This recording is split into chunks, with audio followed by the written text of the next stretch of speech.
여러분 안녕하십니까? CJB 아침 뉴스입니다.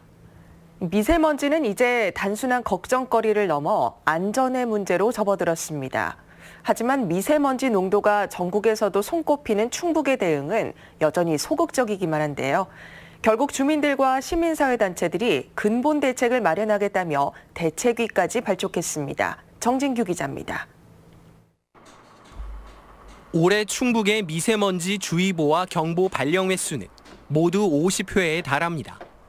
미세먼지 저감 대책으로 차량 2부제가 시행됐지만 충북엔 아직 조례가 없어 민간 차량은 제한할 수 없습니다. 그렇다고 공공기관 차량들이 2부제를 잘 지키는 것도 아닙니다.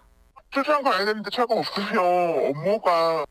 미세먼지 주요 원인으로 꼽히는 산업단지 조성도 여전히 진행 중입니다. 충북엔 87곳의 산업단지가 조성돼 있는데 앞으로 36곳이 더 들어설 예정입니다. 생명과 태양의 땅이라고 우리 도를 소개하고 있습니다. 각 지방정부들이 홍보하는 것은 무슨 사업체를 유치했다, 무슨 산업단지를 만들었다 라고 하고 있습니다.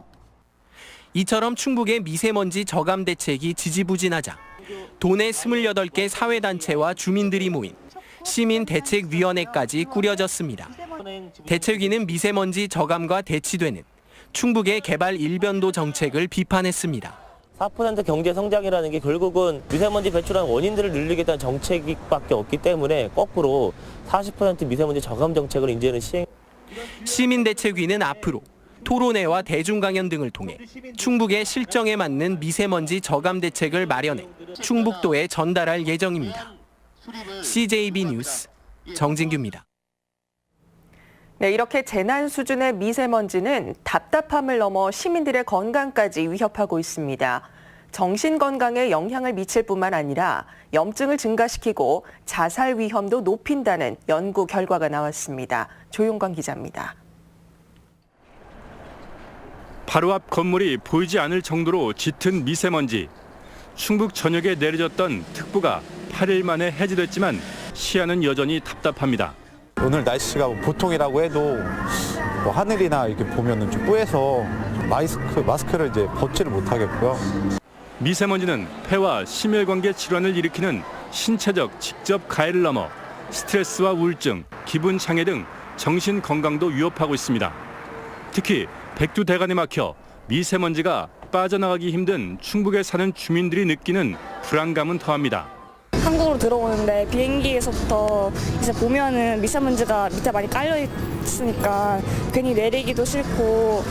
초미세먼지가 정신질환과 상관관계가 있다는 연구 결과도 나왔습니다. 초미세먼지가 증가하면 정신질환 응급 입원도 따라 늘었고 일산화탄소나 오존 등의 대기 오염물질 중 하나라도 더해지면 응급 입원은 최대 2.3%까지 증가했습니다. 우울장애를 비롯한 기분장애 같은 것들이 이제 만성적인 스트레스와 이제 염증 반응 증가와 관련이 있다라는 보고들이 많이 이루어져 있기 때문에 미세먼지에 의한 전신 염증 증가가 충분히 영향을 미칠 수 있는. 또 대기오염 물질에 장기간 노출될수록 자살 위험이 높아진다는 연구 결과도 나오는 등 미세먼지 공포가 서서히 실체를 드러내고 있습니다. CJB 뉴스 조윤광입니다. 네, 다음 뉴스입니다. 최근 청주 오창읍에 대규모 소각장 건립이 추진되면서 강력한 반대 여론이 형성되고 있습니다. 이런 가운데 청주 가덕면에서 유독성 화학 폐기물 재활용업체 신설이 추진되고 있어 주민들이 반발하고 있습니다. 박원 기자가 보도합니다. 청주시 가덕면 주민들이 화학 폐기물 처리 공장을 추진하는 현장을 찾아 항의합니다. 최근 한 업체가 폐황산과 폐염산 등 하루 25톤의 유독성 폐기물 처리 사업 계획서를 금강유역환경청에 제출했기 때문입니다. 주민들은 화학 폐기물 처리 시설이 건립되면 수질 오염과 악취, 가스 누출 사고 위험에 노출된다며 목소리를 높입니다. 지금 이곳에 폐기물 처리장. 그냥 보수라니까. 아니 그걸 하려고 지금 일단은 환경청에 요청을 한 거 아니에요. 실제로 지난해 8월 경북 7곡의 폐황산 중화업체에서는 황산이 누출돼 인근 주민들이 대피하는 소동이 벌어졌습니다. 청주시는 황산 유출 대책이 미흡하다는 이유로 금강유역 환경청에 이미 부적합 의견을 전달했습니다. 대기 환경 보존법이나 해수 관련된 법령에 대해서 보완 의견을 냈고요. 우리 가덕면 같이 친환경 농업을 하는 곳은 좀 입지 자체가 부적합한 곳이다. 하지만 업체 측은 환경청의 인허가 여부를 지켜보겠다는 입장입니다. 보통 주민들은 그런 상태예요. 거기에 들어가지고 너가 사업하니까 안 된다. 이게 허가 난지 안 날지도 모르는 상태에서 그러니까 저희들도 이제 그런 부분에서 이제 좀 많이 좀 힘든 거죠. 주민들은 폐기물 처리 업체 신설 반대 의견을 담은 탄원서를 금강유역 환경청에 제출할 예정입니다. CJB 뉴스 박원입니다. 더불어민주당 변재일 의원이 청주에 집중된 소각장 문제를 해결하기 위한 폐기물 소각장 대책 3법 개정안을 대표 발의했습니다. 변 의원은 폐기물 처분 부담금의 지자체 교부 확대와 과징금 산정 기준 변경, 환경 영향 평가 투명성 확보를 위한 법률 개정안을 발의했습니다. 현재 청주의 민간 폐기물 소각장 일일 처리량은 1,458톤으로 전국의 소각 용량의 18%에 달합니다. 한범덕 청주시장이 도시공원으로 묶여있는 구룡과 매봉공원을 가능한 10위로 매입하겠다는 의견을 피력했습니다. 왜 유독 이곳만 10위를 들여 매입하느냐는 형평성 논란을 피하기 어렵게 됐습니다. 홍우표 기자가 취재했습니다. 한범덕 청주시장이 구룡과 매봉공원 매입비를 최대한 확보할 것을 주문했습니다. 실무부서와 공식적으로 조율되지 않은 일종의 폭탄 발언입니다. 이어 한 시장은 페이스북을 통해서도 비슷한 취지의 글을 올렸습니다. 특히 구룡공원은 예산이 허락하는 한 매입해서 우선 보존하는 게 바람직하다고 밝혔습니다. 당장 형평성 논란이 불가피해졌습니다. 청주시가 개발을 추진하고 있는 민간공원은 8곳, 매봉은 사업자가 있다는 점에서 사실상 유일하게 구룡공원만 12 매입이 현실화될 가능성이 커진 것입니다. 그렇다면 전체 매입비 2천억 원 가운데 과연 얼마를 부담할 것인가도 논란입니다. 한 해 청주시의 순수 시비, 이른바 가용 예산은 2천억 원 규모. 구룡공원 매입에 예산을 쓴다는 것은 다른 분야 예산의 축소를 의미하는 것입니다. 보건소에서도 논의 사항이 최대한 녹지를 보존해야 된다는 그 얘기니까 인적으로 공모하면서 좀 줄이고 또 가용 예산이 있다고 하면 또 얼마 정도 플러스 하면 그만큼 더 단 몇 프로라도 더 비공원시설을 줄일 수 있다. 청주시가 밝힌 구룡공원 개발 사업자 제한 공모 시한은 오는 6월.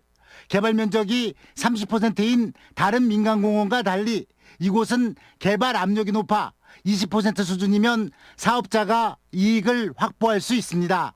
이 때문에 구룡공원 일부 매입을 위해 굳이 적지 않은 시비를 투입하는 것이 과연 적정한 것인가에 대한 논란은 수그러들지 않을 전망입니다. CJB 뉴스 홍우표입니다. 인구 감소와 고령화를 겪는 도내 북부권 자치단체들이 대학 살리기에 안간힘을 쏟고 있습니다. 대중교통 체계를 개선하는 등 파격적인 지원책을 잇따라 내놓고 있습니다. 장원석 기자입니다. 충주시와 택시업계는 한국교통대를 왕래하는 택시 요금의 복합 할증료를 없애기로 합의했습니다. 대중교통이 부족해 택시를 이용한 학생들은 읍면지역 복합 할증료 60%를 추가로 부담하고 있기 때문입니다. 오는 23일부터 충주터미널에서 교통대까지 2,000원가량의 택시 요금이 절감됩니다. 가까이에 있는 달천초까지만 해도 할증이 붙지 않은데 이제 몇 미터 차이 나지 않는 교통대까지는 할증이 붙어버리니까 충주를 더 사랑하고 또 즐거운 학창시절이 되고 또 인재가 되어서 충주 발전에 기여해 줬으면 좋겠습니다. 예술의 전당을 축소해 캠퍼스를 유치한 제천시도 대학 살리기에 안간힘을 쏟고 있습니다. 대학 팀별 계획서를 받아 매년 300명씩 해외 연수를 지원하고 지역 대학에 입학한 관내 고교생들에게 100만 원의 장학금도 지급합니다. 올해도 지역 대학 인재 4명을 특별 채용했습니다.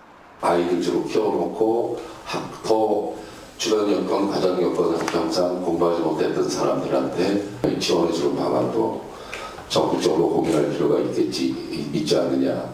하지만 충청 지역 대학 졸업자의 지역 취업률은 전국 수준의 절반인 36%에 그치고 있어 떠나는 청년들을 위한 대학 살리기 근본 대책도 절실해졌습니다. CJB 뉴스 장원석입니다. 충북교육청의 사교육비 증가율이 전국 최고라는 통계와 관련해 김병우 교육감이 결과를 반박했습니다. 김 교육감은 SNS를 통해 통계청 발표는 해마다 다른 대상을 표집하는 복불복 통계라며 표집의 오류를 바로잡도록 통계청에 건의하고 교육청 차원의 사교육 대응 TF팀도 운영할 예정이라고 밝혔습니다. 앞서 통계청은 지난해 도내 학생 1명당 사교육비가 24만 4천 원으로 전국 평균 증가율 7%보다 4배 높은 28.4%가 증가했다고 밝혔습니다. 청주 에어로폴리스 3지구에 있는 북이면 내둔리, 화상리, 화하리 등 3개리 2.95제곱미터가 오는 2024년까지 토지 거래 계약 허가구역으로 신규 지정됐습니다. 이 지역의 토지를 거래하려면 관할구청의 허가를 받은 이후 계약을 체결해야 합니다. 네, 지난해 CJB 천원의 힘 희망 캠페인을 통해 자폐 2급의 한국 최연소 장애인 국가대표 선수 박하은 양의 사연을 소개해드린 적이 있죠. 당시 훈련비의 보태라며 도민들께서 3천만 원에 가까운 성금도 모아주셨는데요. 하은이가 지난주 아부다비에서 열린 스페셜 올림픽에서 2관왕을 차지했습니다. 이윤영 기자의 보도입니다. 자신의 몸집보다 2배는 됨직한 외국 선수들과 나란히 출발선에 선 박하은 양. 스타트를 알리는 총소리와 함께 힘차게 치고 나갑니다. 단 한 번의 초월도 허용하지 않고 당당히 스페셜 올림픽 한국 첫 금메달의 주인공이 됐습니다. 롤러스케이팅 100m 금메달에 이어 300m에서는 남자 선수까지 제치고 1위를 차지하며 2관왕에 올랐습니다.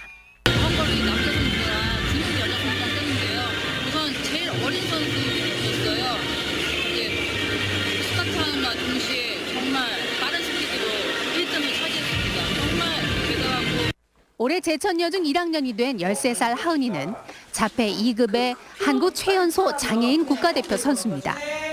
엄마 외에는 단 한마디도 하지 않는 하은이는 7살 때 자폐 치료를 위해 롤러스케이트를 시작했습니다. 9살부터는 스피드스케이트와 쇼트트랙, 육상까지 영역을 넓혀 국내외 경기를 휩쓸었고 특히 스피드스케이트는 비장애인 선수들과 경쟁해 소년부 충북 대표로 뽑혔습니다. 하지만 기초생활수급비로 엄마 혼자 희귀병을 앓고 있는 오빠까지 3남매를 키우다 보니 훈련비는 고사하고 제대로 된 스케이트 하나 마련하기도 버거웠습니다. 지난해 CJB 천원의 힘 희망 캠페인을 통해 하은이의 딱한 사연이 소개됐고 도민들의 사랑이 모아져 2,700만 원의 성금이 전달됐습니다. 도민 여러분께서 저희 하은이를 많이 응원해 주셔서요. 하은이가 훈련에만 전념할 수 있었고 이번에 큰 성과를 얻게 되었습니다. 항상 응원해 주셔서 정말 감사드립니다. 희망이란 이름으로 전달된 도민들의 성금이 체육 꿈나무 하은이에게 올림픽 2관왕이라는 결실로 피어났습니다. CJB 뉴스 이윤영입니다. 충청북도의회 이수계 교육위원장과 교육위원들이 명문고 설립 논란과 관련해 오는 25일 유은혜 교육부 총리를 면담합니다. 이 위원장 일행은 유 부총리와 충청북도가 추진하고 있는 자사고 설립과 도교육청의 미래형 고교 추진 가능 여부 등에 대해 의견을 나눌 계획입니다. 오창 과학미래 어린이집 개원식이 한범덕 청주시장 등 100여 명이 참석한 가운데 오창읍 양청리에서 열렸습니다. 이 어린이집은 에코프로와 녹십자 등 오창 과학산업단지 15개 입주기업이 비용을 댄 산업단지형 공동직장 어린이집으로 출퇴근 시간을 감안해 오전 7시 30분부터 저녁 7시 30분까지 운영됩니다. 음성 장애인 복지관이 200여 명의 이용객들이 참석한 가운데 척사대회를 개최했습니다. 이날 행사에 참석한 이용객들은 윷놀이 등 민속놀이를 즐기며 올 한 해 화합과 풍년을 기원했습니다. 다음은 오늘 도내에서 열리는 행사를 안내해드립니다. 제천에서는 2019 제천 미니 취업박람회가 오후 2시 시민회관에서 열립니다. 보은에서는 보은군 한우협회 한우인의 밤 행사가 오후 6시 30분 그랜드 컨벤션에서 있습니다. 괴산에서는 괴산장터 3.19 만세운동 기념행사가 오후 2시 홍범식 고택 일원에서 열립니다. 끝으로 날씨입니다. 충북지방 오늘 대체로 맑은 가운데 한낮 기온이 아침보다 20도 가까이 오르며 일교차가 크겠습니다. 아침 현재 기온은 제천, 보은 영하 2도, 충주 영하 1도, 청주 4도 등 대부분 지역이 영하권에 머물고 있습니다. 낮 최고 기온은 청주 20도, 충주 18도 등 18도에서 20도로 어제보다 높겠습니다. 내일은 대체로 흐리고 오후부터 비가 내리기 시작해 모레 오전까지 제법 많은 양의 비가 내리겠습니다. 내일 도내에 예상되는 강수량은 10에서 40mm 안팎입니다. 이상으로 CJB 아침 뉴스를 마칩니다. 고맙습니다.